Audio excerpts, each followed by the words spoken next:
Okay, now I think this story is kind of interesting. We mentioned that David Petraeus, who was disgraced general, head of the CIA, and he had that affair with Paula Broadwell. Right. And then so she got dismissed because he had like given her some classified information. Right. So now he's being considered for a cabinet post, right?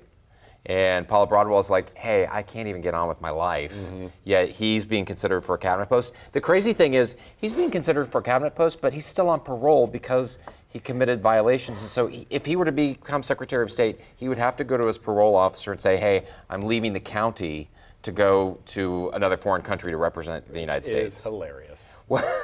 So, I mean, the question is, is that really fair? He's being rewarded, and there's kind of slut shaming going on her side. Slut shaming, yeah. I mean, it's the whole Scarlet Letter, right? It is, and look what happened to Monica Lewinsky with Bill Clinton.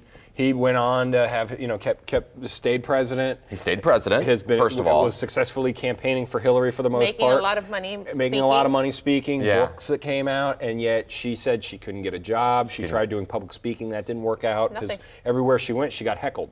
Now, Bill gets heckled, but everybody just kind of like brushes it off like, meh. Yeah. Slick Willie, let him go. I mean, you see Monica Lewinsky? She was like, how, 19? She was pretty when young. That happened? I mean, it's just so young. It's really unfortunate. It's really, really unfortunate because she was young. He was president. I mean, how do you say no to the president? I swear, if I had been in that position. How do you? I don't know. I would like to talk to women that would tell me that at 19, if the president kind of tells you or is giving you attention, how would you react? Right. Right. Well, I think it kind of has to do with the team behind him as well, because when Monica, she was by herself for the most part. I'm sure she had a PR person come up to her afterwards and was like, we'll try to help your image. But he was the president. He had people that could put stuff under the rug, call in favors. Hey, news outlets, quit talking about this, or put it on her. But my question is, when is this going to change? I mean, okay, like Paula Broadwell and Petraeus, I could quote, they made a mistake. I mean, they had an affair. And I mean, you're going to have to deal with that, the repercussions of it tearing apart your family.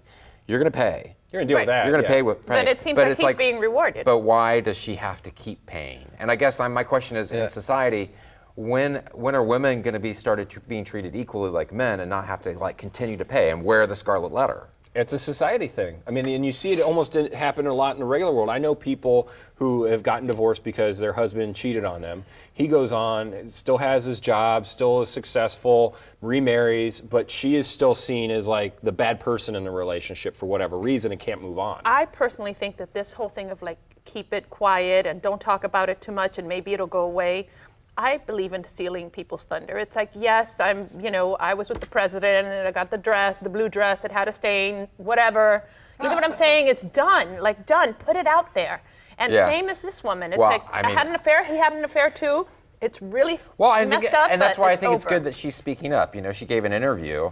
I was on the CBS This Morning show a couple days ago, and she talk bluntly about it. It's like, good for him. I'm glad he's able to get on with his life. Yeah, I would like to be able to get on with mine. Right, but she's doing a lot of like, woe is me, and women don't get a fair break. You know, I think that we as women need to stop complaining about not getting a fair deal and just go out and get it. You know what I mean? Like, it's like, okay, so I had an affair with him. He had an affair too. It's really all messed up, but I deserve certain opportunities to just put it out there. I feel like you don't have that much compassion for her. I mean, like, it's not that I don't have compassion. I do have compassion, but she made a mistake, and she should stand on the side of like, I messed up.